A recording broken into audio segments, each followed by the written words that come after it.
அனைவருக்கும் வணக்கம். இந்த வீடியோவில் நம்ம என்ன பார்க்க போகிறோம் அப்படின்னா 11th எத்திக்ஸ் புக்கில் செகண்ட் லெசன் சிந்து சமவெளி நாகரிகம் அப்படின்ற லெசன் தான் பார்க்க போகிறோம். எக்ஸாம் பாயிண்ட் ஆஃப் வியூவில் நம்மளுக்கு ரொம்ப ரொம்ப ரொம்ப முக்கியமான ஒரு லெசனில் இதுவும் ஒன்று. சிந்துவெளி நாகரிகம் பற்றி நம்ம 6th புக்கில் 11th ஹிஸ்ட்ரி புக்கிலலாம் படிப்போம். அது இல்லாமல் நம்மளுக்கு 11th எத்திக்ஸ் புக்லேயும் நிறைய டீட்டெயில்ஸ் வந்து கொடுத்துருக்காங்க. இதில் நம்ம என்னென்னலாம் தெரிஞ்சுக்க போகிறோம் அப்படின்னா சிந்துவெளி நாகரிகம் பற்றி தெரிஞ்சுக்கிறோம், ஹரப்பா நாகரிகம் பற்றி தெரிஞ்சுக்கிறோம், அவங்களோட சமயம் மற்றும் வழிபாட்டு முறைகள் பற்றியும் அவங்களோட வாழ்க்கை முறையும் தெரிஞ்சுக்கிறோம். அது கூடவே நம்ம இந்த லெசனில் என்ன தெரிஞ்சுப்போம் அப்படின்னா தமிழர் பண்பாட்டோட கூறுகள் சிந்துவெளி மக்களால் பின்பற்றப்பட்டிருக்கு அப்படின்றத நம்ம தெரிஞ்சுக்கிறோம். அதுக்கப்புறம் தமிழ்நாட்டுக்கும் சிந்துவெளி நாகரிகத்துக்கும் நடுவில் இருக்கிற அந்த தொடர்பை வந்து நம்ம தெரிஞ்சுக்கிறோம். இது எத்திக்ஸ் பாயிண்ட் ஆஃப் வியூவில் நம்ம ரொம்ப முக்கியமாக இருக்குது இந்திய பண்பாடு அப்படின்றத பொறுத்து. தற்காலத்தில் மனித சமூகம் பார்த்தீங்க அப்படின்னா அறிவியல் மற்றும் தொழில்நுட்ப வளர்ச்சியின் காரணமாக மிக உயரிய ஒரு வாழ்க்கை நிலையை அடைஞ்சிருக்காங்க. இப்படி வரும்பொழுது நிறைய வழியை வந்து கடந்து தான் வந்திருப்பாங்க இல்லையா? அதை நம்ம தெரிஞ்சுக்கணும் அப்படின்னா தொல்லியல் ஆய்வுகள் தான் நம்மளுக்கு ஹெல்ப்ஃபுல்லாக இருக்குது அப்படின்னு சொல்கிறோம். அந்த வகையில் சிந்துவெளி பகுதியோட பல்வேறு இடங்களில் நிறைய அகழாய்வுகள் செஞ்சுருக்காங்க. அதை பற்றின செய்திகளை தான் நம்ம வந்து பார்க்க போகிறோம். இந்த சிந்துவெளி நாகரிகம் பார்த்தீங்க அப்படின்னா உலகத்தில் தோன்றிய சிறந்த நாகரிகங்களில் ஒன்றாக கருதப்படுது. ஓகேவா? உலகத்தில் மிக முக்கியமான 4 நாகரிகங்களை சொல்கிறோம். அந்த 4ல் ஒன்று வந்து சிந்து சமவெளி நாகரிகமாக இருக்குது. ஓகேவா? அதில் மெசபடோமியா நாகரிகம், எகிப்து நாகரிகம், சீன நாகரிகம், சிந்து சமவெளி நாகரிகம் அப்படின்னு 4 நாகரிகத்தை சொல்கிறோம். இதில் மெசபடோமியா நாகரிகம் தான் வந்து முன்னாடி இருந்துச்சு. அதுக்கு அடுத்தது காலத்தால் முன்னாடி இருக்கிறது மெசபடோமியா நாகரிகம். அதுக்கு அடுத்தது எது அப்படின்னா நம்மளோட சிந்துவெளி நாகரிகம் அப்படின்னு சொல்லிட்டு சொல்கிறோம். இந்த நாகரிகத்தில் பார்த்தீங்கன்னா ஒரு நகர அமைப்பு இருந்திருக்கு, கட்டட கலை வந்து இருந்திருக்கு, அவங்களோட சமூகம் எப்படி இருக்குது, சமயம் எப்படி இருக்குது, பொருளாதாரம் எப்படி இருக்குது, வணிகம் எப்படி இருக்குது அப்படின்றத பார்த்தீங்க அப்படின்னா அதில் எல்லாத்துலேயுமே அவங்க சிறப்பாக இருந்திருக்காங்க அப்படின்றத இந்த அகழாய்வுகள் மூலமாக நம்மளுக்கு தெரியப்படுத்தப்படுது அப்படின்னு சொல்கிறாங்க. சரியா? சிந்துவெளி நாகரிகத்தை பார்த்தீங்க அப்படின்னா இந்தியாவிலேயே தோன்றின மிக பழமையான நாகரிகம். உலகத்தில் பார்த்தீங்கன்னா 4 வகையான நாகரிகம்னு நான் சொன்னேன். அதில் இந்தியாவில் மிக பழமையான நாகரிகம் எது அப்படின்னு கேட்டாங்கன்னா நம்மளோட சிந்து சமவெளி நாகரிகம் அப்படின்னு சொல்கிறோம். ஏன் இதுக்கு சிந்துவெளி நாகரிகம்னு பேர் வந்துச்சு அப்படின்னு பார்த்தீங்கன்னா இந்த நாகரிகம் சிந்து நதி கரையில் செழித்து வளர்ந்துச்சு அப்படின்றதுனால தான் இதுக்கு சிந்துவெளி நாகரிகம்னு சொல்கிறோம். அது மட்டுமே இல்லாமல் இது ஒரு நகர நாகரிகமாக இருந்துச்சு அப்படின்னு சொல்கிறாங்க. சரியா? இங்கே வாழ்ந்தவங்க பார்த்தீங்க அப்படின்னா இந்தியாவுடைய பழமையான குடிமக்கள் தான் அப்படின்னு சொல்லியிருக்காங்க. ஒரு 5000 வருஷத்துக்கு முன்னாடி தான் இந்த சிந்து சமவெளி நாகரிகம் இருந்துச்சு. முதல்ல 1921 தான் என்ன பண்ணாங்க அப்படின்னா பழைய பஞ்சாப்ல மாண்ட் கொமரி அப்படின்ற மாவட்டம் பாகிஸ்தான்ல இப்போ இருக்கு, ராவி மற்றும் சட்லஜ் ஆறுகளுக்கு இடையில ஒரு அகழ்வாராய்ச்சி பண்ணாங்க 1920. ஓகேவா? அதை வந்து நம்ம ஹரப்பா அப்படின்னு சொல்கிறோம். இதெல்லாம் வந்து ஸ்கூல் புக்கில் சோஷியல் புக்கில் இல்லை. நீங்கள் நல்லா நோட் பண்ணி வச்சுக்கிறது முக்கியமான பாயிண்ட். அதனால தான் நான் உங்களுக்கு அண்டர்லைன் பண்ணி காட்டுறேன். சரியா? சிந்துவெளி நாகரிகத்தை எப்போ கண்டுபிடிச்சாங்க? 1921 கண்டுபிடிச்சாங்க. 1920 ராவி சட்லஜ் ஆறுகளுக்கு நடுவில் பழைய பஞ்சாப் இப்போ வந்து பாகிஸ்தானில் இருக்கிற மாண்ட் கொமரி அப்படின்ற மாவட்டத்தில் ஹரப்பா வந்து கண்டுபிடிச்சாங்க. சரியா? அடுத்தது 1922 பார்த்தீங்கன்னா அதே பாகிஸ்தானில் சிந்து மாகாணம் அப்படின்ற இடத்துல லர்கானா அப்படின்ற மாவட்டத்தில் 70 அடி உயரமாக இருக்கிற ஒரு மணல் மேடை வந்து கண்டுபிடிச்சாங்க. அந்த இடத்துக்கு பேர் மொஹஞ்சதாரோ அப்படின்னு சொல்கிறோம். சரியா? அப்போ ஹரப்பா கண்டுபிடிச்சது 1921, மொஹஞ்சதாரோ கண்டுபிடிச்சது 1922. ஹரப்பா எங்கே இருக்குது அப்படின்னா மாண்ட் கொமரி மாவட்டத்தில் இருக்குது. அது மொஹஞ்சதாரோ எங்கே இருக்குது? லர்கானா மாவட்டத்தில் இருக்குது. இப்போ ரெண்டுமே எங்கே இருக்குது? பாகிஸ்தானில் இப்போதைக்கு இருக்குது. சரியா? அடுத்தது சிந்துவெளி நாகரிகத்தில் முக்கியமான அகழ்வாராய்ச்சி மேற்கொண்டவர் யார் அப்படின்னா சர் ஜான் மார்ஷல் அப்படின்னு சொல்கிறாங்க. ஓகேவா? சர் ஜான் மார்ஷல் என்ன சொல்கிறாரு அப்படின்னா சிந்துவெளி நாகரிகமும் தமிழ்நாட்டில் இருக்கிற திராவிட நாகரிகமும் சேமாக கம்பேர் பண்ணுறாரு, ரெண்டுமே வந்து ஒப்பீடு பண்ணுறாரு அப்படின்னு சொல்கிறாங்க. அதில் என்ன சொல்கிறாங்கன்னா இந்த நாகரிகம் வேத காலத்துக்கு முற்பட்டதாக உள்ளது அப்படின்னு சொல்கிறாரு. எது? சிந்துவெளி நாகரிகம் வேத காலத்துக்கே முன்னாடி இருந்த ஒரு நாகரிகம் அப்படின்னு சொல்கிறாங்க. அதோட வருஷத்தையும் அவர் சொல்லியிருக்காரு. கிமு பொது ஆண்டுக்கு முன்னாடி 3250 2750 வரைக்கும் இருக்கு அப்படின்னு சொல்லிட்டு சொல்றாரு. ஓகேவா, இது வந்து ரொம்ப முக்கியம். சிந்துவெளி நாகரிகத்தோட காலகட்டம் என்ன அப்படின்னா கிமு 3250 2750 வரைக்கும் வேத காலத்துக்கு முன்னாடியே இருந்த ஒரு நாகரிகம் அப்படின்னு சொல்லிட்டு சொல்றாங்க. இங்க பாருங்க, இதுதான் சிந்துவெளி நாகரிகத்தோட ஒரு இமேஜ் வந்து கொடுத்துருக்காங்க. ஓகேவா, இதுல நல்லா வந்து ஆறுகள் வந்து இருக்கு, ஆறுகள்ல போக்குவரத்து பண்றாங்க, சாலைகள் வந்து நிறைய இருக்கு, வீடுகள்லாம் வந்து கட்டியிருக்காங்க, எல்லாமே கொடுத்துருக்காங்க பாருங்க. அது மட்டும் இல்லாம சிந்துவெளி நாகரிகத்துல ஹரப்பா மற்றும் மொஹஞ்சதாரோ மட்டும் கண்டுபிடிக்கல, கூடவே சாகுந்தரோ, கோட்டிச்சி, லோத்தல், காளிபங்கன் இந்த மாதிரியான இடங்கள்லையும் சிந்துவெளி நாகரிகத்தோட சின்னங்களை கண்டுபிடிச்சிருக்காங்க. இது பார்த்தீங்கன்னா தமிழ்நாட்டில் ஆதிச்சநல்லூர், அரிக்குமேடு இந்த இடத்துல மேற்கொள்ளப்பட்ட தொல்லியல் ஆய்வுகள் பார்த்தீங்க அப்படின்னா சிந்துவெளி நாகரிகத்துக்கும் தமிழ்நாட்டுக்கும் நடுவில் ஒரு தொடர்பு இருக்குது அப்படின்றது நம்மளால தெரிஞ்சுக்க முடியுது அப்படின்னு சொல்லியிருக்காங்க. சரியா, அது மட்டும் இல்லாமல் மிக பழமையான நகர நாகரிகம் தமிழ்நாட்டிலையும் இருந்திருக்கணும் அப்படின்றத இன்னைக்கும் வந்து தொல்லியல் ஆய்வாளர்கள் வந்து உறுதியாக நம்புறாங்க. சரியா, எப்படி வந்து 3250 வருஷத்துல கிமுல சிந்து மக்கள் கிட்ட வந்து ஒரு நகர நாகரிகம் இருந்துச்சோ அதே மாதிரி தமிழ்நாட்டிலையும் வந்து என்ன இருக்கணும், ஒரு நகர நாகரிகம் இருந்திருக்கணும் அப்படின்னு சொல்றாங்க. ஏன்னா அங்க கண்டுபிடிச்ச அகழ்வாய்வு பொருட்களும் இங்க கண்டுபிடிச்சது எப்படி இருக்கு, மோரார்ல சேமா இருக்கு அப்படின்னு சொல்றாங்க. ஓகேவா, அடுத்தது சிந்துவெளி நாகரிகத்தில் நம்ம அகழாய்வு பண்ணோம் இல்லையா, அது ஒரு நகர நாகரிகம் தான் அப்படின்றதுக்கான சான்றுகள் என்னென்னலாம் இருக்குது அப்படின்னு பார்த்தீங்கன்னா மக்கள் பயன்படுத்தின முத்திரைகளை எதுக்கு பயன்படுத்துவாங்க, சீல்னு சொல்லுவோம் இல்லையா, ஒரு வணிகம் பண்ணுறோம் அப்படின்னா நம்ம வந்து நம்ம கம்பெனியோட சீல் வந்து போட்டுக்கிறோம் இல்லையா, அந்த மாதிரி அவங்க வந்து சீல்ஸ் வந்து யூஸ் பண்ணியிருக்காங்க. மண்பாண்டங்கள், நீர் அருந்தும் குவளைகள், மோதிரங்கள், சுடுமண் பொம்மைகள், மணிகள், உலோக வளையல்கள், ரத்தின கற்கள், கட்டட சிதைவுகள் இது எல்லாமே நம்ம கண்டுபிடிச்சிருக்கோம். சரியா, சிந்து சமவெளி நாகரிகத்தை பள்ள நோண்டி பார்க்கும்போது அங்கே வாழ்ந்த மக்களோட வாழ்க்கை முறையை பற்றி நம்மளுக்கு இந்த பொருள்கள் மூலமாக தெரிஞ்சுக்க முடியுது அப்படின்னு சொல்கிறாங்க.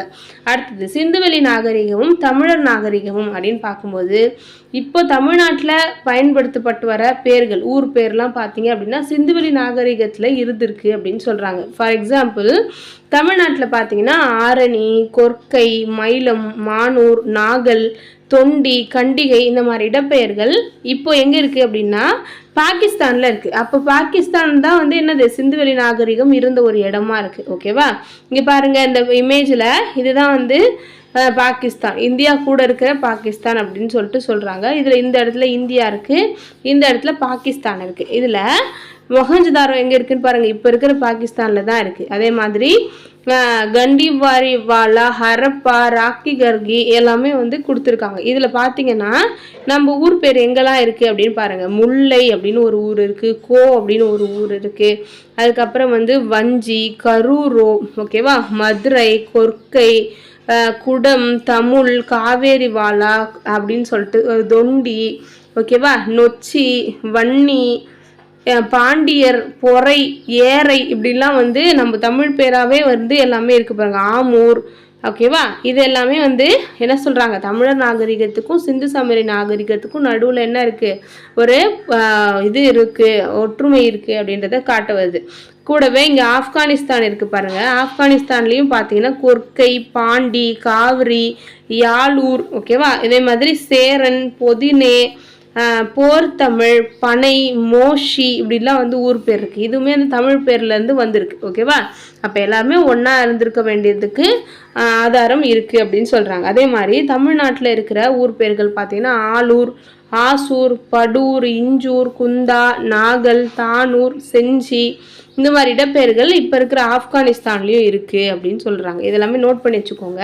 அடுத்தது திராவிடர்கள் பஞ்சாப், சிந்து, பலுச்சிஸ்தான் இந்த மாதிரியான பகுதிகள்லையும் வாழ்ந்திருக்காங்க அப்படின்றத நம்ம இதன் மூலமாக தெரிஞ்சுக்கிறோம். நம்ம அங்கே போனதுனால தான் நம்ம ஊர் பேரையே அங்கே வச்சுருக்காங்க. ஓகேவா, அடுத்தது பலுச்சிஸ்தானில் பிராக்குயி அப்படின்ற ஒரு லாங்குவேஜ் பேசுகிறாங்க. அது வந்து திராவிட மொழிகளில் ஒரு மொழி. ஓகேவா, அது இன்னைக்கு வரைக்கும் அங்கே பேசிகிட்டு இருக்காங்க அப்படின்னு சொல்லியிருக்காங்க. ஓகேவா, இந்த மொழி வந்து ரொம்ப முக்கியம். பாகிஸ்தானில் பேசப்படுற திராவிட மொழி மொழி எது அப்படின்னு கேட்பாங்க. பிராகுயி அப்படின்னு சொல்கிறோம். அது மட்டும் இல்லாமல் தமிழ் பிராமி எழுத்து, வட்டெழுத்து, வரி வடிவங்களில் பொறிக்கப்பட்ட தொடக்க கால தமிழ் கல்வெட்டுகளும் பார்த்தீங்கன்னா இன்னைக்கு இருக்கிற பாகிஸ்தான்லையும் ஆப்கானிஸ்தான்லையும் நம்மளுக்கு கிடைக்குது. அப்போ தமிழர்களோட கல்வெட்டுகளும் கிடைக்குது அப்படின்னு சொல்கிறாங்க. அப்போது இதே மாதிரி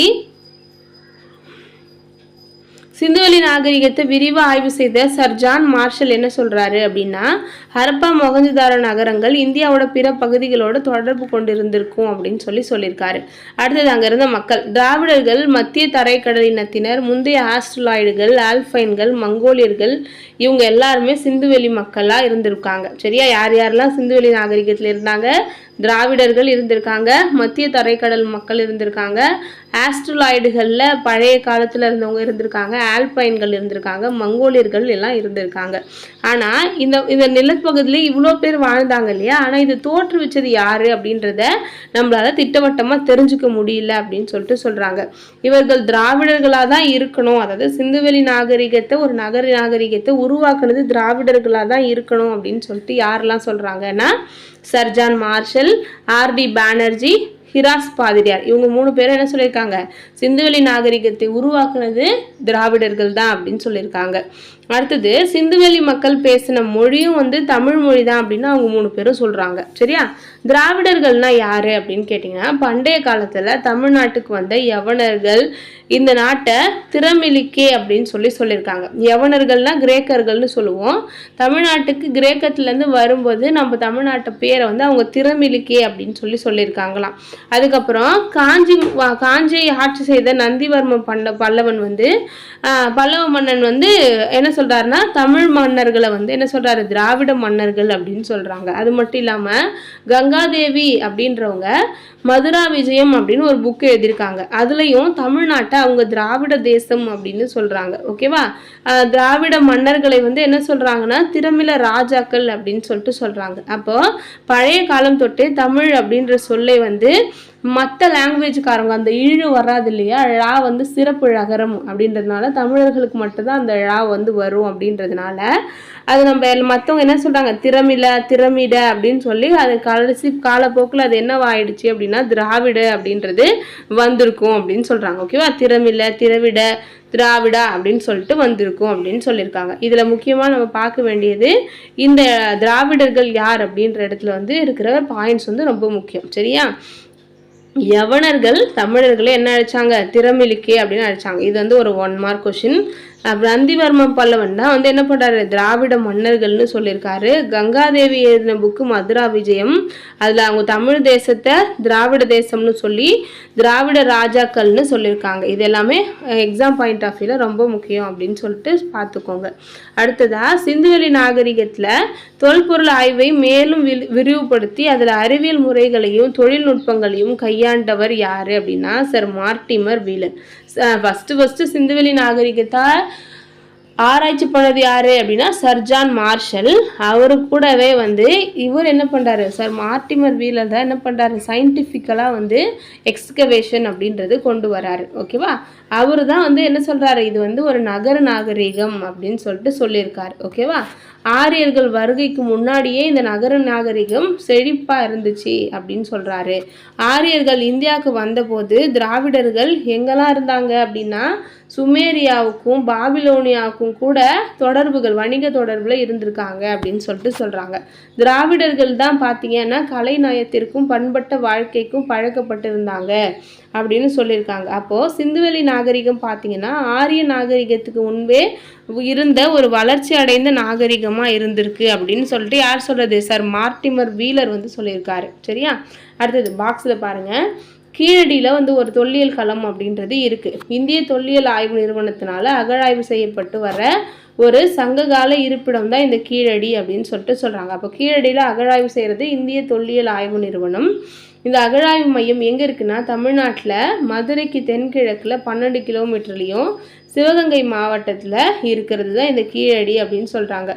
ஆதிச்சநல்லூர் தொல்லியல் களத்துக்கு அடுத்தது இந்திய தொல்லியல் நிறுவனத்தினால ஆய்வு செய்யப்பட்ட பெரிய அகழாய்வு இடம் எது அப்படின்னா கீழடி அப்படின்னு கொடுத்துருக்காங்க. சரி, அடுத்தது சிந்துவெளி நாகரிகத்தில் நகர அமைப்பும் கட்டடங்கள் பற்றி பார்க்குறோம்.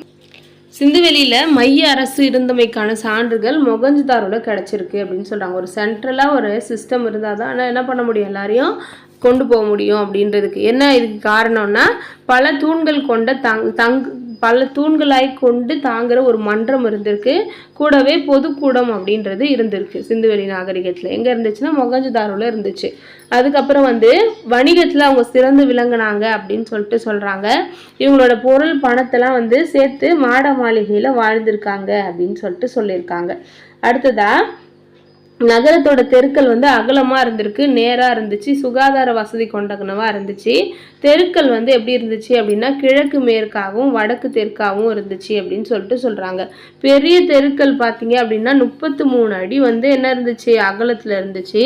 சின்ன தெரு அப்படின்னா 9 அடி அகலத்தில் இருந்துச்சு, 9 to 12 அடி அகலத்தில் இருந்திருக்கு அப்படின்னு சொல்கிறாங்க. பெரிய தெருக்கள் இருக்கும்போது மக்கள் நடந்து போகிறதுக்குன்னு நடைபாதைகள்லாம் இருந்துச்சு. 3 வண்டிகள் ஒரே வரிசையில் போகிற அளவுக்கு ரோடு ரொம்ப அகலமாக இருந்துச்சு அப்படின்னு சொல்கிறாங்க. அனைத்து வீடுகள்லையும் கிணறும் இருந்துச்சு, குளியல் அறையும் இருந்துச்சு அப்படின்னு சொல்கிறாங்க. அந்த குளியல் அறையிலையும் பார்த்தீங்கன்னா நல்ல தண்ணி வர்றதுக்கும் கெட்ட தண்ணி போகிறதுக்கும் நடுவில் வசதி வச்சுட்டாங்க. வெளியிலேருந்து குளியல் அறையிலேருந்து அழுக்கு தண்ணி நேராக எங்கே போகும், தெருவுக்கு போகுது அப்படின்னு சொல்கிறாங்க. இதை பார்க்கும்போது பாபிலோனியா நகரங்களை விஞ்சிய சிறந்த நகர கட்டமைப்பு சிந்துவெளி நாகரிகத்தில் இருந்துச்சு அப்படின்றத சொல்லியிருக்காங்க. அடுத்தது கட்டடக்கலை. சிந்துவெளி நாகரிகத்தில் சிந்து சமையலையும் சரி, ஹரப்பாலையும் சரி, மொகஞ்சதாராலையும் சரி ஊருக்கு வெளியில் கோட்டை கொத்தளங்கள் அமைக்கப்பட்டிருந்துச்சு. உள்ள அந்த கோட்டைகளில் பார்த்தீங்கன்னா மன்னரோட மாளிகைகளையும் பெரிய நீராடும் குளங்களும் நெற்களஞ்சியங்களும் மேடான சாலைகளும் இருந்துச்சு. எந்த இடத்துல அப்படின்னா ஊருக்கு வெளியில் அப்படின்னு சொல்லியிருக்காங்க. அடுத்ததா மேற்கு திசையில் மேடான நிலத்தில் கோட்டையும் கிழக்கு திசையில் குடியிருப்பு பகுதிகளும் அமைஞ்சது. ஓகேவா, நீங்கள் நான் எப்படி ஞாபகம் வச்சுக்கிறேன்னா மேற்கு மேடு அப்படின்னு ஞாபகம் வச்சுக்கிறேன். ஓகேவா, மேற்கில் மேட்டில் எப்பயுமே பணக்காரங்க தான் இருப்பாங்க, மன்னர் மாதிரியான ஆள்கள் இருப்பாங்க. கிழக்கு சாதாரண மக்கள் இருப்பாங்க அப்படின்னு ஞாபகம் வச்சுக்கலாம். ஒவ்வொரு வீடுமே பல அடுக்கு மாடிகளை கொண்டு இருந்துச்சு அப்படின்னு சொல்கிறாங்க. கட்டடம் கட்டுறதுக்கு சுட்ட செங்கற்களை பயன்படுத்தினாங்க. அந்த செங்கற்கள் ரொம்ப ஸ்ட்ராங்காக இருந்துச்சு. கிணற்று சுவர்கள், சாக்கடை சுவர்கள், இதுக்கெல்லாம் வளைந்த சுவர்கள் இருக்கும் இல்லையா, அதனால ஆப்பு வடிவ செங்கற்களை யூஸ் பண்ணியிருக்காங்க. நம்ம நேச்சுரலாக செங்கல் கனசேவகம் வடிவத்தில் இருக்கும் இல்லையா, இது வீடு கட்டுறதுக்கு. இவங்க யூஸ் பண்ணது ஆப்பு வடிவம். இது ரவுண்ட் ஷேப் பண்ணுறதுக்கு யூஸ் பண்ணுற ஒரு செங்கல் கிணறு கட்டுறதுக்கும் சாக்கடை சுவர் கட்டுறதுக்கும் கட்டியிருக்காங்களாம். சுவர்களில் பார்த்தீங்க அப்படின்னா செங்கல்களை இணைக்கிறதுக்கு ஒரு வகையான சாந்து யூஸ் பண்ணியிருக்காங்க. அந்த சாந்து பார்த்தீங்க அப்படின்னா அந்த கல் பார்த்தீங்க அப்படின்னா அவங்க யூஸ் பண்ணதும் தமிழர்கள் யூஸ் பண்ண கல்லுமே பார்த்தீங்கன்னா சேமாக இருக்குது. அதாவது அந்த சைஸ் சேமாக இருக்குது அப்படின்னு சொல்லியிருக்காங்க. அடுத்தது நீச்சல் குளம். சிந்துவெளி மக்கள் அவங்கள்ட்ட கிடைச்ச முக்கியமான ஒன்று நீச்சல் குளம் தான். அது நம்ம பொது குளியல் குளம்னு சொல்கிறோம். மொகஞ்சதாரோவில் அது இருக்குது. இந்த குளத்தில் தண்ணி வெளியேற்றுறதுக்கும் புதிய தண்ணி உள்ளே வர்றதுக்கும் பாதைகள் இருக்குது. அந்த பாதைகளையும் செங்கற்களால் கட்டியிருப்பாங்க. அடுத்தது குளத்தோட தரம் இருக்கும் இல்லையா, அதில் நீர் உறிஞ்சாமல் இருக்கிறதுக்கு பிட்டுமன் அப்படின்னு சொல்லப்படுற பசை, தமிழில் நீலக்கீல் அப்படின்னு சொல்லுவாங்க, அதை பூசியிருக்காங்க. மக்கள் குளிச்சதுக்கப்புறம் அவங்களோட ட்ரெஸ்ஸு மாற்றுறதுக்கு குளத்துல மேலே நிறைய அறைகள் கட்டியிருக்காங்க அப்படின்னு சொல்லியிருக்காங்க. அடுத்ததாக குளத்தை சுற்றி 4 பக்கமும் என்ன இருந்தது, படிக்கட்டு இருந்துச்சு. நீச்சல் குளத்துக்கு சென்று வர நுழைவு வாயில்களும் இருந்துச்சு. நீச்சல் குளத்துக்கு தென்மேற்கு மூலையில் நீராவி பயன்பாட்டிற்கான வசதியும் செய்யப்பட்டிருக்கு அப்படின்னு சொல்கிறாங்க. இது ரொம்ப முக்கியம். இது அந்த புக்கிலலாம் இல்லை, சரியா, நீராவி பயன்பாட்டிற்கு வசதி இருந்துச்சு அப்படின்ட்டு. அடுத்தது தானிய களஞ்சியம். சிந்துவெளி மக்களோட முக்கிய தொழில் வேளாண்மையாக தான் இருந்தது. இவங்க எதிர்கால தேவைக்காக உணவுகளை சேமித்து வச்சுருந்தாங்க. அரப்பால பார்த்தீங்கன்னா தானிய களஞ்சியம் இருக்குது. இதில் 168 அடி நீளமும் 135 அடி அகலமும் உடையது இந்த தானிய களஞ்சியம். இதோட சுவர்கள் பார்த்தீங்கன்னா 52 அடி உயரமும் 9 அடி அகலமும் கொண்டு இருக்குது அப்படின்னு சொல்லியிருக்காங்க. இது 2 வரிசையாக கட்டியிருப்பாங்க. இந்த 2 வரிசைக்கு நடுவில் இருக்கிற தூரம் மட்டும் 23 அடி அப்படின்னு சொல்லியிருக்காங்க. இந்த 2 பெரிய சுவர்களும் ஒவ்வொரு வரிசையிலையும் 6 மண்டபங்கள் இருந்துச்சு அப்படின்னு சொல்கிறாங்க. 6 மண்டபத்துலேயும் 3 பெருஞ்சுவர்கள் இருந்துச்சு அப்படின்னு சொல்கிறாங்க. அதில் 4 அறைகள் இருந்துச்சு. இந்த மண்டபத்தோட தரைப்பகுதி பார்த்தீங்கன்னா மரப்பலகையால் ஆகியிருக்கு அப்படின்னு சொல்கிறாங்க. சரியா? உணவு தானியங்களை மட்டும் சேமித்து வச்சுருக்காங்க இவ்வளோ பெரிய பில்டிங்கில். அது ரொம்ப ரொம்ப முக்கியமாக நம்ம பார்த்துக்கணும். எதையுமே சேர்த்து வைக்கல, உணவு தானியங்களுக்கு அவ்வளோ முக்கியத்துவம் கொடுத்து சேர்த்து வச்சுருந்துருக்காங்க. அடுத்ததாக சமுதாய நிலை. சிந்துவெளி மக்கள் வந்து நிறைய பேர் இருந்தாங்க. விவசாயம் செய்கிறவங்க மட்டும்தான் அவங்களோட முக்கியமான தொழில் விவசாயம் அப்படின்றத தாண்டி அவங்க கட்டடம் கட்டுறவங்க இருந்தாங்க, நெசவாளர்கள் இருந்தாங்க, சிற்பிகள், ஓவியர்கள், தட்டார்கள், தச்சர்கள் இவங்கெல்லாம் இருந்திருக்காங்க. அது மட்டும் இல்லாமல் வீட்டு வேலைக்காரங்க, கூடை முடையிறவங்க, விவசாயம் செய்கிறவங்க, மீன் பிடிக்கிறவங்களும் இருந்திருக்காங்க. அது மட்டும் இல்லாமல் இவங்க வந்து விவசாயம் மட்டும் இல்லாமல் வாணிகமும் செஞ்சு வாழ்ந்திருக்காங்க அப்படின்றத நம்ம தெரிஞ்சுக்கிறோம். பெண்களோட நிலை எப்படி இருந்துச்சு அப்படின்னா, ஆண்களுக்கு நிகராக பெண்கள் சந்தோஷமாக இருந்திருக்காங்க. அவங்களும் நிறைய அழகு சாதனங்களை பயன்படுத்தியிருக்காங்க. பார்த்தீங்கன்னா வெண்கலத்தாலான முகம் பார்க்கும் கண்ணாடிகள், தந்தத்தினாலான சீப்புகள் எல்லாம் கிடச்சிருக்கு. அது மட்டும் இல்லாமல் இவங்க காதில் கம்மல், கைக்கு வளையல், மோதிரம், காலில் வந்து காப்பு, கழுத்தில் அட்டிகை, கழுத்து மணி, இந்த மாதிரி பல அணிகலன்களை அணிஞ்சு ரொம்ப நாகரிகத்தோடு வாழ்ந்திருக்காங்க அப்படின்றது தெரியுது. ஓகேவா? அது மட்டும் இல்லாமல் இவங்க தங்கம், வெள்ளி, செம்பு, வெண்கலம் இந்த மாதிரி உலோகங்களையும் யூஸ் பண்ணியிருக்காங்க நகை செய்கிறதுக்காக. ஓகேவா? அதுக்கப்புறம் வந்து இந்த மாதிரி நகைகளை தமிழ்நாட்டு பெண்களும் அந்த காலத்தில் அணிஞ்சிருக்காங்க அப்படின்றது ரொம்ப முக்கியமாக நம்ம தெரிஞ்சுக்க வேண்டியது. சிந்து மக்களுக்கும் தமிழக மக்களுக்கும் நிறையா ஒத்துமை இருக்குது அப்படின்னு சொன்னோம் இல்லையா? இது வந்து மிகப்பெரிய ஒத்துமையாக நம்ம பார்க்குறோம். அடுத்தது சிந்துவெளி மக்கள் என்ன சாப்பிட்டாங்க அப்படின்னா, அரசனும் அதிகாரிகளும் பல வகை தொழிலாளர்களும் கலைஞர்களும் வாழ்ந்திருக்காங்க அப்படின்னு பார்க்கும்பொழுது அவங்க என்னெல்லாம் சாப்பிட்ருக்காங்க? கோதுமை, பார்லி, பேரிச்சம்பழம், பால், இறைச்சி, இந்த மாதிரி எல்லாத்தையும் சாப்பிட்ருக்காங்க. சரியா? நிறைய தானிய வகைகள், பட்டாணி முதலிய பருப்பு வகைகள், முலாம்பழம், இந்த மாதிரியான பழ வகைகள் கிடச்சிருக்கு. அதே மாதிரி பருத்தி வகைகள் வந்து இருந்திருக்கு. ஆடு, மாடு, பன்றி இந்த மாதிரியான இறைச்சியையும், ஆமை, மீன் இதெல்லாம் வந்து அவங்க சாப்பிட்ருக்காங்க. எஞ்சிய உணவு தானியங்களையும் இறைச்சி வகைகளையும் பதப்படுத்தி சாப்பிட்ருக்காங்க. ஓகேவா? இங்கே கிடைச்ச மாவரைக்கும் இயந்திரங்கள், அம்மி, ஆட்டுக்கல், உரல், எண்ணெய் சட்டி, இட்லி சட்டி இதெல்லாம் பார்க்கும்பொழுது இவங்க வந்து எப்படிலாம் நல்லா டைவர்சிஃபையான ஃபுட்டெல்லாம் சாப்பிட்ருக்காங்க அப்படின்றது நம்மளால தெரிஞ்சுக்க முடியுது. இவங்க வந்து பார்த்தீங்கன்னா மரப்பலகை, மண் சிப்பி, வெண்கல கிண்ணி இதெல்லாம் வந்து சாப்பிட்றதுக்காக யூஸ் பண்ணியிருக்காங்க. இப்போ நம்ம தட்டு யூஸ் பண்ணுறோம் இல்லையா? அந்த மாதிரி வெண்கல கிண்ணி, மண் சிப்பி இதெல்லாம் பயன்படுத்தியிருக்காங்க, மரத்தட்டு அப்படின்ட்டு. அடுத்தது இவங்களோட உடைகள். சிந்துவெளி மக்கள் பருத்தி, கம்பளி, நார்பட்டு இதெல்லாம் வந்து உடைகளாக அணிஞ்சிருக்காங்க. இவங்க 2 ட்ரெஸ் வந்து போட்டிருக்காங்க. ஒன்று மேல் ஆடை, இன்னொன்று கீழாடைன்னு ஃபுல் ட்ரெஸ் வந்து போட்டிருக்காங்க. பருத்தி ஆடைகள் பெரும்பாலும் வண்ணங்களோடையும் பூ வேலைப்பாடுகளோடையும் இருந்திருக்கு. கம்பளி ஆடைகள் நல்லா தடிமனாக இருந்திருக்கு. அது மட்டும் இல்லாமல் நார்பட்டு ஆடை அப்படின்னு சொல்லப்படுற ஒரு துணி வந்து உடலோடு ஒட்டி நம்மளால டிரான்ஸ்பரண்ட்டாக இருக்க மாதிரி ஒரு ட்ரெஸ்ஸும் போட்டிருக்காங்க. அது மட்டும் இல்லாமல் கழுத்து பட்டையோட சட்டைகளையும் நல்லா பட்டன் தச்சு சட்டையும் அணிஞ்சிருக்காங்க. அப்போ எந்த அளவுக்கு நாகரிகத்தோடு இருந்திருக்காங்க அப்படின்றத நம்ம தெரிஞ்சுக்க முடியுது. ஆண் பெண் இருவருமே பார்த்தீங்க அப்படின்னா மங்கோலியர்கள் மாதிரி தலையில் முண்டாசு கட்டிக்கிட்டாங்களாம். அது மட்டும் இல்லாமல் வட்டுடை அணிந்தவரும் உண்டு அப்படின்னு சொல்லியிருக்காங்க. ரொம்ப சின்ன ட்ரெஸ் போட்டவங்களும் இருந்திருக்காங்களாம். சிந்துவெளியில் கண்டெடுக்கப்பட்ட ஆண் பெண் உருவங்களை கொண்டு தான் நம்ம வந்து அவங்க போட்டிருந்த ட்ரெஸ்ஸை பற்றி தெரிஞ்சுக்க முடியுது. ஓகேவா? அடுத்தது நகர நாகரிகம்னு ஏன் சொல்கிறோம்? சிந்துவெளி நாகரிகம் வந்து ஒரு நகர நாகரிகம் அப்படின்னு சொல்கிறாங்க இல்லையா? இதுக்கு என்னென்னலாம் காரணம் அப்படின்னு பாருங்கள்.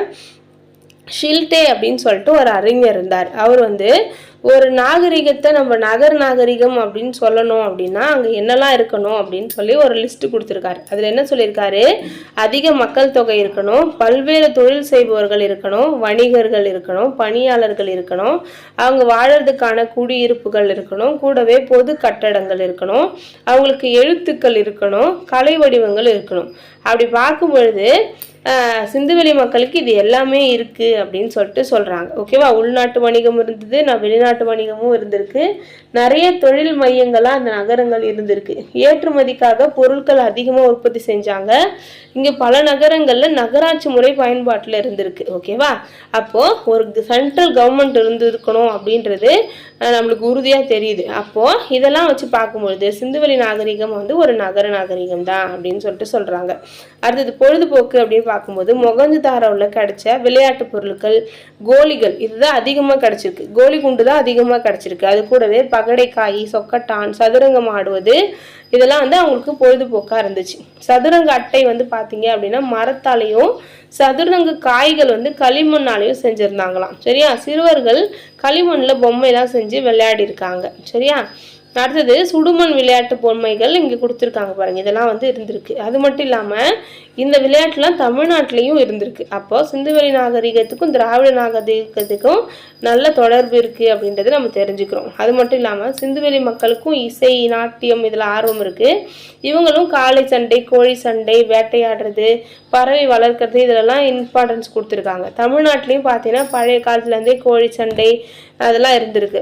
அடுத்தது சிந்துவெளி மக்கள் மருந்துக்கு பார்த்தீங்க அப்படின்னா கண், காது, தொண்டை, தோல் இந்த மாதிரியான நோய்களுக்கு வரும்போது தொடர்பாக நோய் வந்துச்சு அப்படின்னா அதை சரி செய்யறதுக்கு கட்டில் அப்படின்ற ஒரு வகையான மீனோட எலும்புகளை வந்து யூஸ் பண்ணியிருக்காங்க. ஓகேவா? அது மட்டும் இல்லாமல் மான், காண்டாமிருகம் இவங்களோட எலும்புகள், பவளங்கள், வேப்பந்தழைகள் இதெல்லாம் வந்து மருந்தாக வந்து யூஸ் பண்ணியிருக்காங்க அப்படின்றது தெரிஞ்சுக்கும். இந்த கட்டில் மீன் வந்து எக்ஸாம்பிள் கேட்டிருக்காங்க. அடுத்து தமிழகத்திலையும் இன்றைக்கும் இந்த வேப்பந்தழையை வந்து நம்ம யூஸ் பண்ணுறோம் அப்படின்றத நம்ம தெரிஞ்சுக்கிறோம். அடுத்தது இறந்த உடலை அடக்கம் செய்தல். சிந்துவெளி மக்கள் வந்து இறந்த உடலை அடக்கம் செய்யறதுல 3 வகையான வழிமுறைகளை பின்பற்றிருக்காங்க. ஃபர்ஸ்ட் என்ன பண்ணுவாங்கன்னா உடம்பை வந்து புதைச்சிருவாங்க. ரெண்டாவது என்ன பண்ணுவாங்கன்னா அந்த உடம்பை எரிச்சு அதில் மீதி எலும்புலாம் மீறும் இல்லையா, அதை வந்து தாழியில் வச்சு அந்த தாழியை மண்ணில் வந்து புதைச்சிருவாங்க. இந்த தாழிகள் பார்த்தீங்க அப்படின்னா வீட்லேயோ அல்லது வீட்டுக்கு பக்கத்துலேயோ புதைச்சிருப்பாங்க. ஓகேவா? அப்படி இல்லைன்னா மூணாவது என்ன பண்ணுவாங்கன்னா அப்படி இறந்து போன உடம்பு வந்து ஊருக்கு வெளியில் வந்து தூக்கி போட்டுருவாங்க. தூக்கி போடும்பொழுது என்ன பண்ணுவோம், பறவை, விலங்குலாம் சாப்பிட்ரும். சாப்பிட்டதுக்கப்புறம் மீதி எலும்பு மீறும் இல்லையா, அதை எடுத்து மறுபடியும் தாழியில் வச்சு அதில் வந்து குடுவையில் வந்து அவங்க யூஸ் பண்ண பொருட்கள், அவங்களுக்கு அந்த இறந்து போனவங்க யூஸ் பண்ணுற பொருட்களை வந்து என்ன பண்ணாங்க சேர்த்து புதைச்சாங்க அப்படின்னு சொல்லிட்டு சொல்கிறோம்.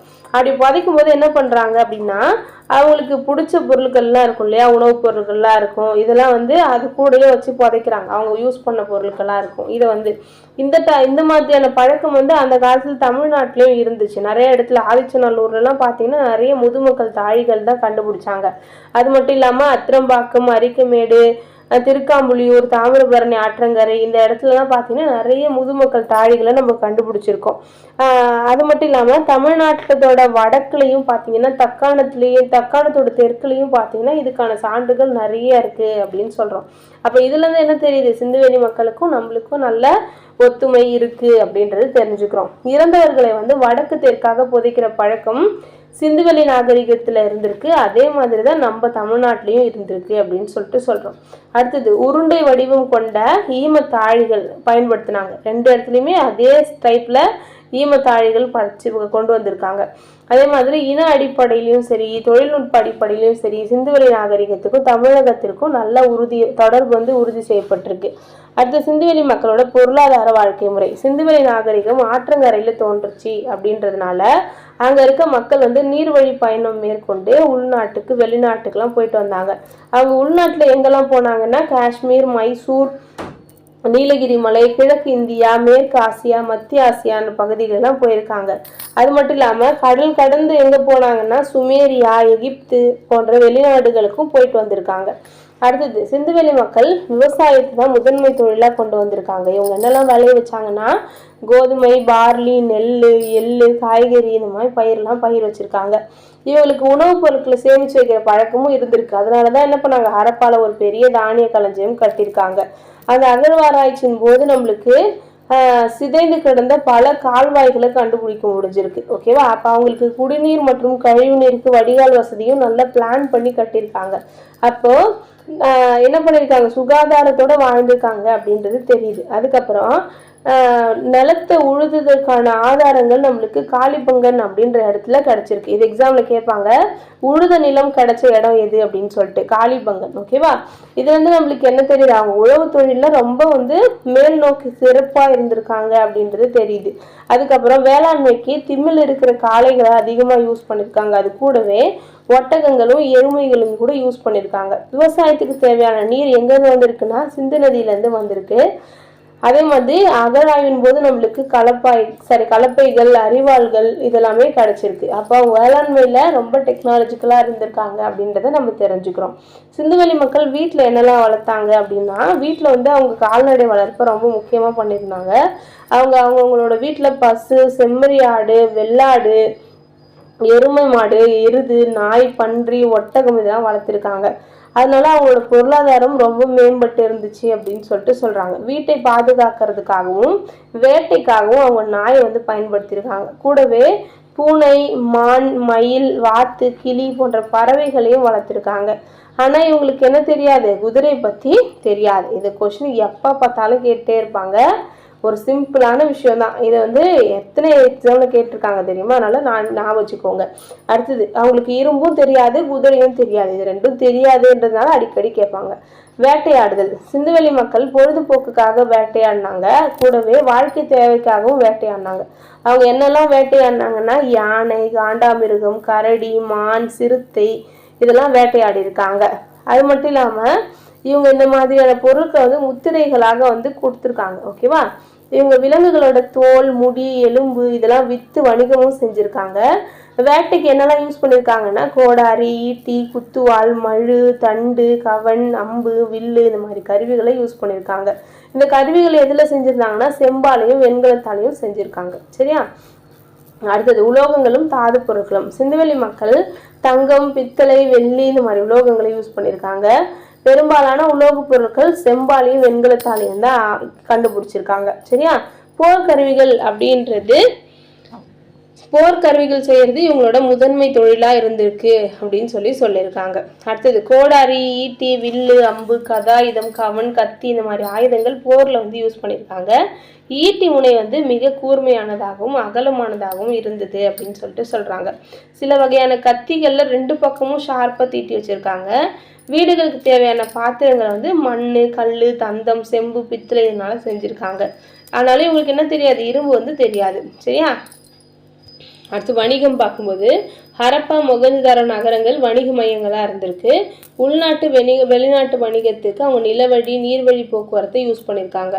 வணிகம் வந்து பண்டமாற்று முறையில் தான் நடந்திருக்கு. சிந்துவெளி மக்கள் வணிகத்திற்காக பல இடங்களுக்கு சென்று வர மாட்டு வண்டியை அதிகமாக யூஸ் பண்ணியிருக்காங்க. எங்கெல்லாம் போயிருக்காங்க? தென் பாரசீகம், ஈராக், சுமேரியா, சிரியா, எகிப்து இந்த மாதிரி நாடுகளுக்கு தரை வழியில் வணிகம் செய்கிறதுக்காக 3000 கல் தொலைவு வரைக்கும் பயணம் செஞ்சுருக்காங்க. தரைவழி போக்குவரத்துக்கு அவங்க என்ன பண்ணாங்க, எருதுகளை அதிகமாக யூஸ் பண்ணியிருக்காங்க. நீர்வழி போக்குவரத்தும் வழக்கத்தில் இருந்துச்சு. ஏன்னா ஆறு இருக்கு இல்லையா, நல்ல அகலமான ஆறு, வற்றாத நதி அப்படின்றதுனால கப்பலில் ஏற்றிக்கிட்டு பல நாடுகளுக்கு வணிகம் பண்ணியிருக்காங்க. படகு போக்குவரத்து வந்து உள்நாட்டு வணிகத்துக்கு யூஸ் பண்ணியிருக்காங்க. குறிப்பாக புரோச், காம்பே இந்த மாதிரி துறைமுகத்துக்கெல்லாம் போயிட்டு வணிகம் செஞ்சுருக்காங்க. அடுத்தது, அளவீடுகள். சிந்துவெளி மக்கள் வணிகத்தில் ஒரே சீரான எடை கற்களை வந்து பயன்படுத்தியிருக்காங்க. ஹரப்பா மக்கள் எப்படி அளக்கணும் அப்படின்றது தெரிஞ்சிருக்காங்க. நீளத்தை அளக்கிறதுக்கு அடியை யூஸ் பண்ணியிருக்காங்க. 1 அடி 2 அடி அப்படின்னு சொல்லிட்டு அடிமுறை யூஸ் பண்ணியிருக்காங்க. அதில் வந்து நம்மளுக்கு அளவு குறித்து குச்சிலாம் கிடச்சிருக்கு. தமிழ்நாட்டிலையும் வந்து நீளத்தை அளக்கிறதுக்கு நம்ம அடிமுறை தான் பயன்படுத்திட்டு இருந்தோம் அப்படின்னு சொல்கிறாங்க. அதுக்கப்புறம் நிலத்தை அளக்கிறதுக்கு வெண்கல கோலை வந்து யூஸ் பண்ணியிருக்காங்க.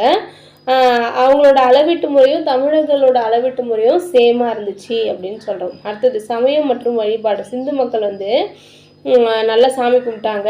அங்கே கண்டுபிடிச்ச முத்திரைகள்லையும் பார்த்தீங்க அப்படின்னா அவங்க என்ன சாமி கும்பிட்டாங்க அப்படின்றது தெரியுது. குறிப்பாக இவங்க இயற்கையை வந்து கும்பிட்டாங்க. அது மட்டும் இல்லாமல் பெண்களை வந்து தெய்வமாக நினச்சி வழிபட்டாங்க. தாய் தெய்வ வழிபாடு அப்படின்னு சொல்லுவோம். அவங்களுக்கு முக்கியமான வழிபாடு தாய் தெய்வ வழிபாடு தான். ஹரப்பால ஒரு பெண் உருவம் பொறிச்சு நிறைய முத்திரைகள் வந்து நம்மளால பார்க்க முடியுது அப்படின்னு சொல்கிறாங்க. இந்த தாய் வழிபாடு தான் பின்னாடி சக்தி வழிபாடாக மாறிச்சு. இன்றைக்கும் தமிழ்நாட்டில் நிறைய அம்மன் சாமியெல்லாம் கும்பிடுறோம். எக்ஸாம்பிளுக்கு பார்வதி, காளி இந்த மாதிரி கும்பிடுறோம். அடுத்தது, பண்டைய திராவிட மக்கள்ல பெரும்பாலானவர்கள் தாய் தெய்வ உரிமை, தாய்முறை தான் கடைபிடிச்சாங்க அப்படின்னு சொல்றாங்க. அப்போ திராவிட மக்கள் வந்து பெண் தெய்வ வழிபாடு முக்கியத்துவம் கொடுத்தாங்க. யார் மாதிரி? சிந்துவெளி மக்கள் மாதிரி அப்படின்னு சொல்றோம். அடுத்ததா, பசுபதி வழிபாடு. ஹரப்பாலை கிடைச்ச முத்திரைகள்ல அமர்ந்த நிலையில இருக்கிற ஒரு மகா யோகியோட உருவம் வந்து கிடைச்சிருக்கு. அதுல 3 முகங்கள் கொண்ட கடவுளா இருக்காரு. யோக நிலையில அமர்ந்திருக்கிற மாதிரி இருக்கு. அதை சுத்தி யானை, புலி இந்த மாதிரி உருவங்கள் வலப்புறத்துலையும், காண்டாமிருகம், எருமை இதெல்லாம் வந்து எங்க இருக்கு? இடதுபுறத்துல இருக்கு அப்படின்னு சொல்றாங்க. இந்த முத்திரை தான் அது. இந்த முத்திரை பார்த்தீங்க அப்படின்னா பசுபதி அப்படின்னு சொல்றாங்க. ஓகேவா? இது சிவனுக்குரிய திருமுகம் அப்படின்னு சொல்றோம். விலங்குகளின் கடவுள் அப்படின்னு சொல்றோம். யோகேஸ்வரன், யோகிகளின் கடவுள் அப்படின்னு நிறைய வடிவங்கள்ல சொல்லியிருக்காங்க. அடுத்தது சிந்துவெளி மக்கள் விலங்குகளை தெய்வமாக வழிபட்டிருக்காங்க. தமிழ்நாட்டிலையும் பார்த்தீங்கன்னா இன்னைக்கு வரைக்கும் நம்ம பசு, எருது, புலி, பறவை இந்த மாதிரி விலங்குகளை கடவுளோட வாகனங்களாக நினச்சி கும்பிடுறோம் இல்லையா, அதே மாதிரி தான் அவங்களும் பண்ணியிருக்காங்க அப்படின்னு சொல்கிறோம். அடுத்து நீர் வழிபாடு. ஹரப்பா மக்கள் அவங்க ஆத்தங்கரைக்கு பக்கத்தில் வாழ்ந்தாங்க. ஆறு எவ்வளோ முக்கியம் அப்படின்றத அவங்க தெரிஞ்சுக்கிட்டதுனால நீரையும் அவங்க கடவுளாக வழிபட்டாங்க அப்படின்னு சொல்கிறாங்க. இந்த பெரிய நீச்சல் குளம் இருந்துச்சு இல்லையா, குளிக்கிற குளம், அதை நீராடுதல் வழக்கம் முக்கியமாக இருந்துச்சு. அது ஒரு சடங்காக தான் பண்ணாங்க. அது மட்டும் இல்லாமல் சின்ன மீன்களை வைத்துள்ள முதலைகள், ஆமை போன்ற உருவங்கள் ஆறுகளோடு சேர்த்து பொறிக்கப்பட்டிருக்கு அப்படின்றத நம்ம தெரிஞ்சுக்கிறோம். அதனால சிந்துவெளி மக்களுக்கும் ஆற்று வழிபாடு அப்படின்றது இருந்திருக்கு. தமிழ்நாட்டிலையும் பார்த்தீங்கன்னா சாமி கும்பிடுறதுக்கு முன்னாடி நீராடும் வழக்கம் இருக்குது அப்படின்றது இன்னைக்கு வரைக்கும் இருக்குது. நீர்நிலைகளை நம்மளும் அது காவிரியை கும்பிடுறோம் ஆடி 18 அப்படின்னு சொல்லிட்டு. அது மாதிரி தண்ணியை வழிபடுறது நம்மளுக்கும் இருக்குது அப்படின்னு சொல்கிறாங்க. அடுத்தது மரத்தை வழிபட்டிருக்காங்க. சிந்துவெளி மக்கள்கிட்ட பார்த்தீங்க அப்படின்னா நிறைய முத்திரைகளில் நம்ம அரச மரத்தை பார்க்க முடியுது. மரத்தடியில் மேடை அமைத்தலும் விழாக்கள் நடத்துதலும் அவங்களோட வழக்கமாக இருந்திருக்கு. மரங்களை ஆண் தெய்வம், பெண் தெய்வம் அப்படின்னு சொல்லுவாங்க. அவங்களும் நம்மளும் என்ன சொல்கிறோம், ஆண் மரத்தை ஆணுக்கு அரச மரம் அப்படின்னும், பெண் தெய்வங்களுக்கு நம்ம வேப்ப மரம் அப்படின்னு கும்பிடுறோம் இல்லையா, அதே மாதிரி தான் அவங்களும் பண்ணியிருக்காங்க அப்படின்னு சொல்லியிருக்காங்க. அடுத்தது சூரியன் மற்றும் நெருப்பு வழிபாடு. சிந்துவெளி மக்கள் நிறைய முத்திரைகளில் சூரியனையும் பாம்பையும் நம்மளால பார்க்க முடியுது. அதனால அவங்க சூரியனையும் நெருப்பையும் கூட கடவுளாக நினச்சி கும்பிட்டாங்க அப்படின்னு சொல்கிறாங்க. இன்றைக்கும் நம்மளுக்கு பஞ்சபூத தலங்கள் அப்படின்னு சொல்லிட்டு இருக்கு. ஒவ்வொரு ஐம்பூதங்களில் ஒவ்வொரு பூதத்துக்கும் நம்ம ஒரு கடவுள் அப்படி ஒரு கோவில் அப்படின்னு வச்சுருக்கோம். அதில் பஞ்சபூத தலங்களில் திருவண்ணாமலை அக்னி தலம் அப்படின்னு சொல்லிட்டு கும்பிடுறோம். அதே மாதிரி சிந்துவெளி மக்கள்கிட்ட பாம்பு வழிபாடும் இருந்துச்சு, லிங்க வழிபாடும் இருந்துச்சு. நம்ம தமிழ்நாட்டில் இப்பயும் அது இருக்குது. அதனால ரெண்டும் சேமாக இருக்குது அப்படின்னு சொல்கிறாங்க. அடுத்தது கலைகள். சிந்துவெளி மக்கள் நுண்கலைகளில் சிறந்து விளங்கியிருக்காங்க. இவங்க பயன்படுத்தின முத்திரைகளில் காணப்படுற உருவங்கள், பானையில் வரையப்பட்ட ஓவியங்கள், சுடுமண் பொம்மைகள், அணிகலன்கள், வெண்கலத்தாலான நடன பெண், யோகி சிற்பம், சிந்துவெளி மக்கள் எவ்வளோ கலை ஆர்வத்தோடு இருந்தாங்க அப்படின்றத இதன் மூலமாக நம்மளால் பார்த்துக்க முடியுது. அடுத்ததா எழுத்துக்கள். சிந்துவெளி மக்கள் எழுதியிருக்காங்க. அதை நம்ம சித்திரை எழுத்துக்கள் அப்படின்னு சொல்கிறோம். சரியா, இந்த எழுத்துக்கள் எப்படி இருக்கும் அப்படின்னா இது எக்ஸாமில் கேட்டிருக்காங்க. சரியா, அதை பார்த்து வச்சுக்கோங்க. இடம் இருந்து வளமாக போயிட்டு ஒரு வரி எழுதுவாங்க, அதுக்கப்புறம் வளம் இருந்து இடமாக மறுபடியும் எழுதுவாங்க, திரும்பி இடம் இருந்து வளமாக, இப்படி ஜிக்ஸாக்காக எழுதுவாங்க. இது பார்த்தீங்க அப்படின்னா தமிழ்நாட்டில் கீழ்வாலை, குளிர்சுனை, புறக்கல், ஆலம்பாடி, செத்தவாரை, நேகனூர்பட்டி இந்த இடங்களில் காணப்படுற எழுத்துக்களும் சிந்துவெளியில் இருக்கிற எழுத்துக்களும் சேமாக இருக்குது. இது தொழில் தமிழ் எழுத்துக்கள் அப்படின்னு சொல்லியிருக்காங்க. இந்த ஊர்லாம் முக்கியம். தமிழ்நாட்டில் எங்கெல்லாம் இருக்குது, கீழ்வாலை, குளிர்சுனை, புறக்கல், ஆலம்பாடி, செத்தவாரை, நேகனூர்பட்டி. சரியா, அதுக்கப்புறம் வட பிராமி எழுத்துக்களும் தென் பிராமி எழுத்துக்களுமே கூட சிந்துவெளி எழுத்துக்கள்ல இருந்து தான் வந்திருக்கணும் அப்படின்னு சொல்லியிருக்காங்க. அடுத்தது சிந்துவெளி எழுத்துக்கள் பார்ப்போம். சிந்துவெளி மக்கள் பார்த்தீங்கன்னா பேச்சு மொழி எழுத்துக்கள் தொடர்பாக இன்னும் நிறைய ஆராய்ச்சியை செஞ்சுட்டு இருக்கோம். சிந்துவெளி எழுத்துக்களுக்கும் திராவிட எழுத்துக்களுக்கும் நெருங்கிய தொடர்பு உண்டு அப்படின்னு சொல்லிட்டு ஹிராஸ் பாதிரியார், ஐராவத மகாதேவன், பாலகிருஷ்ணன் இவங்கெல்லாம் வரலாற்று ஆய்வாளர்கள்லாம் என்ன பண்ணியிருக்காங்க, நிரூபிச்சே இருக்காங்க. சிந்துவெளி நாகரிகத்தோட எழுத்துக்களும் தமிழ் எழுத்துக்களும் சேம் தான் அப்படின்னு கொடுத்துருக்காங்களாம். சரியா, தென் பிராமி எழுத்துக்கள் பார்த்தீங்கன்னா சிந்துவெளி எழுத்துக்கள்லேருந்து திராவிடர்களால் வளர்க்கப்பட்ட நேரான வளர்ச்சியுடைய எழுத்துக்கள் அப்படின்னு சொல்கிறாங்க.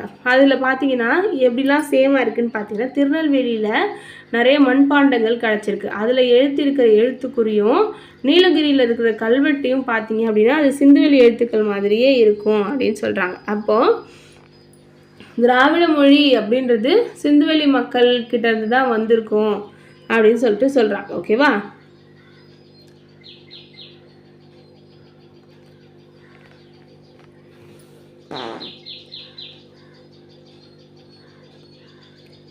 அடுத்தது உங்களுக்கு தெரியுமா பாருங்க. உலக மொழிகள் எவற்றிலும் இல்லாத சிறப்பு தமிழ் மொழிக்கு மட்டுமே உண்டு அப்படின்னு சொல்லியிருக்காங்க. எழுத்துக்களின் ஒலிப்பு முறை ழ, ந, ல, ர, ந ஆகிய எழுத்துக்கள் சிந்துவெளி முத்திரைகளில் காணப்படுது அப்படின்னு சொல்லியிருக்காங்க. சரியா, அடுத்தது முத்திரைகள்னு பார்க்கும்போது சிந்துவெளி மக்களோட பண்பாட்டில் மிகச்சிறந்த கலை படைப்புகளாக முத்திரைகள் இருந்திருக்கான். அகழ்வாராய்ச்சியில் 2000க்கும் மேற்பட்ட முத்திரைகளை கண்டுபிடிச்சிருக்காங்களாம். இதில் பெரும்பாலானவை என்னதான் இருக்குன்னா திமிலுடன் இருக்கிற காளை, எருமை, புலி, காண்டாமிருகம், வெள்ளாடு, யானை இந்த மாதிரி உருவங்கள் தான் இருந்திருக்கான்.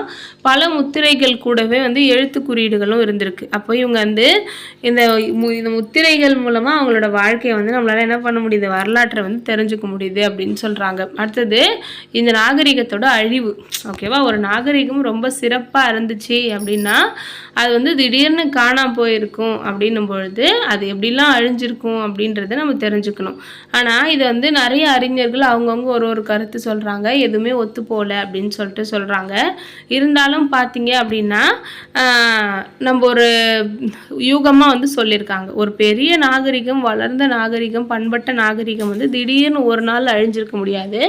ஆனால் அதுக்கு காரணங்களாக சில விஷயத்த சொல்லியிருக்காங்க. என்னென்ன அப்படின்னு பார்ப்போம். சிந்துவெளி நாகரிகம் வந்து ஆத்தங்கரையில் தான் அமைஞ்சிருக்கு அப்படின்றதுனால அந்த ஆற்றுல ஏதாச்சும் வெள்ளம் வந்திருக்கலாம். அது மட்டும் இல்லாமல் அங்கே வந்து நிறைய எலும்புக்கூடுகள் இருக்குது அப்படின்றதுனால திடீர்னு ஒரு இயற்கை பேரிடர் வந்து அதனால் அழிஞ்சிருக்கக்கூடும் அப்படின்னு சொல்கிறாங்க. வரலாற்று ஆசிரியர் கிருஷ்ணா ரெட்டி அப்படின்றவர் என்ன சொல்கிறாருன்னா, ஹரப்பா, மொகஞ்சதாரம் ரெண்டுமே 2 பெரிய வணிக தலங்களாக இருந்திருக்கு. இங்கே பொருளாதார தேக்கநிலை ஏற்பட்டு மக்கள் வெளில போயிருக்கலாம். திடீர்னு வந்து அங்கே வறுமை காரணமாக அந்த இடத்த விட்டு என்ன பண்ணிருக்கலாம், மக்கள் ஷிஃப்ட் ஆகிருக்கலாம் அப்படின்னு சொல்கிறாரு. யார் சொல்கிறாங்க அப்படின்னா வரலாற்று ஆசிரியர் கிருஷ்ணா ரெட்டி. அடுத்தது சிந்து நதி என்ன பண்ணுச்சு அப்படின்னா தொடர்ந்து போயிட்டுருக்க வழியில் போகாமல் அதோட தன் போக்கை மாற்றிக்கிச்சு. வேறு ரூட்டில் வந்து ஆறு போச்சு அப்படின்னா திடீர்னு வறட்சி ஏற்பட்டு மக்கள் வெளியே போயிருக்கலாம் அப்படின்னு சொல்கிறாங்க. அதுக்கப்புறம் மொகஞ்சதாரோவில் நிறைய மண்டை ஓடுகள் காணப்படுது. அந்த மண்டை ஓட்டில் வெட்டு காயங்கள் இருக்குது அப்படின்னா ஆரியர்கள் படையெடுத்து அங்கேருந்து வந்தவங்களை அழிச்சிருக்கலாம் அப்படின்னு சொல்லியிருக்காங்க. சரியா, ஓகே. இது வரைக்கும் நம்ம பார்த்தது எல்லாமே சிந்துவெளி பற்றி. இப்போது நம்ம பார்க்க போகிறோம் அப்படின்னா சிந்துவெளி நாகரிகத்தின் மூலமாக இந்திய பண்பாட்டுக்கு என்னெல்லாம் முக்கியமாக இருந்திருக்கு அப்படின்னு பார்க்குறோம். அதாவது இந்திய பண்பாட்டு வளர்ச்சிக்கு சிந்துவெளி நாகரிகத்தோட கொடை என்ன அப்படின்னு பார்க்க போகிறோம். ஓகேவா, பழமையும் பெருமையும் வாய்ந்த சிந்துவெளி நாகரிகம் இந்திய பண்பாட்டிற்கு என்னெல்லாம் கொடுத்துருக்கு அப்படின்னு பார்த்தீங்கன்னா நகரங்களோட வடிவமைப்பு மேம்பட்டதாக இருந்திருக்கு. மற்ற நகர வடிவமைப்புக்கு முன்னோடியாக நம்மளோட சிந்து சமவெளி நாகரிகத்தோட நகர கட்டமைப்பு இருந்திருக்கு. கட்டடக்கலையில் சுட்ட செங்கற்களையும் பயன்படுத்தியிருக்காங்க, சுண்ணாம்பு பயன்படுத்தியிருக்காங்க. இதுக்கு முன்னாடி அந்த மாதிரி யாரும் பயன்படுத்தலை அப்படின்னு சொல்கிறாங்க. நகரம் மாசடையதை தடுக்கிறதுக்காக சுண்ணாம்பு கால்வாய்கள் நகரத்தோட ஒதுக்குப்புறமாக கட்டியிருக்காங்க. தூய்மை, சுகாதாரம் இதுக்கு முக்கியத்துவம் கொடுத்துருக்காங்க. கவின் கலைகளுக்கு வந்து நல்ல முக்கியத்துவம் கொடுத்துருக்காங்க. அவங்களுக்கு பயன்படுத்திய மொழி வந்து தென்னிந்திய மொழிகளுக்கு எல்லாமே தாயாக விளங்குது அப்படின்னு சொல்லியிருக்காங்க. சரியா, இது வரைக்கும் பார்த்தது கொடைன்னு பார்த்தோம். அடுத்தது சிந்துவெளி நாகரிகம் எங்கெல்லாம் இருந்திருக்கு அப்படின்னு பார்த்தீங்கன்னா ஹரப்பா எங்கே இருக்குதுன்னா தற்போதைய பாகிஸ்தானில் இருக்குது, ராவி நதிக்கரையில் இருக்குது. ஓகேவா, மேற்கு வங்காளம் ராவி நதிக்கரை அப்படின்னு சொல்லியிருக்காங்க. அடுத்து மொகஞ்சதாரோ சிந்து நதியோரம் மேற்கு பஞ்சாப், இதுவும் பாகிஸ்தானில் இருக்குது. ரூபார் அப்படின்றது சட்லஜ் நதியோரம் பஞ்சாபில் இருக்குது. லோத்தலும் சட்லஜ் நதி குஜராத்தில் இருக்குது. காளிபங்கன் காகர் நதி ராஜஸ்தான். சரியா, அடுத்து சாகுந்தாரோ சரஸ்வதி நதி ராஜஸ்தான். தோலவீரா கபீர் மாவட்டம் குஜராத். கோட்டிஜி சிந்து மாகாணம். பனாவலி ஹரியானா. சார்கோட்டா குஜராத். இதை அப்படியே பொறுத்துக்கல்ல கேட்பாங்க, எப்படி வேணால் கேட்பாங்க. எந்த நதிக்கரையோரம் அப்படின்றதும் படிச்சுக்கணும், எந்த மாநிலம் இப்போதைக்கு அப்படின்றதும் தெரிஞ்சுக்கணும். சரியா, ஹரப்பா, மொஹஞ்சதாரோ, ரூபார், லோத்தல், காளிபங்கன், சாகுந்தாரா, தோலவீரா, கோட்டிஜி, பனாவலி, சர்கோட்டா இத்தனை சிட்டிஸ் வந்து கண்டுபிடிச்சிருக்காங்க. சரியா, அடுத்ததா முடிவாக நம்ம இங்கே லோத்தல் பாருங்கள். குஜராத்தில் அகமதாபாத் மாவட்டத்தில் ஒரு அகழாராய்ச்சி பண்ணாங்க. அதில் எஸ்ஆர் ராவ் அப்படின்றவர் லோத்தல் அப்படின்ற இடத்த கண்டுபிடிச்சாரு. இந்த லோத்தல் வந்து பார்த்தீங்கன்னா சிந்துவெளி நாகரிகத்து காலத்தில் துறைமுகமாக இருந்திருக்கு. அப்போது உலகத்திலேயே முதல்ல உருவாக்கப்பட்ட செயற்கை துறைமுகமாக இந்த லோத்தல் வந்து சொல்கிறோம். இந்த துறைமுகம் மூலமாக சிந்துவெளி மக்கள் எகிப்து, மெசபடோமிய நாடுகள் கூட வாணிகம் செஞ்சுருக்காங்க அப்படின்றத நம்ம தெரிஞ்சுக்கிறோம். சரியா, இவ்வளோதான் இந்த லெசன் முடிஞ்சிருச்சு. இதில் இருக்க புக் பேக் கொஷினை வந்து நீங்கள் பார்த்துக்கோங்க. சரியா, அது மட்டும் இல்லாமல் மெயின்ஸ் படிக்கிறவங்க இந்த கொஷின்ஸ்க்கெலாம் வந்து ஆன்சர் பண்ண ட்ரை பண்ணுங்கள். நெக்ஸ்ட் லெசனில் வந்து பார்த்தீங்க அப்படின்னா நம்ம தமிழ் இலக்கியங்கள் உணர்த்தும் வாழ்வியல் நெறிகள் எக்ஸாம் பாயிண்ட் ஆஃப் வியூவில் ரொம்ப முக்கியமான ஒரு லெசனை பார்க்க போகிறோம். இந்த வீடியோ உங்களுக்கு யூஸ்ஃபுல்லாக இருக்கும் அப்படின்னு நம்புகிறேன். நெக்ஸ்ட் வீடியோவில் பார்க்கலாம். தேங்க்யூ.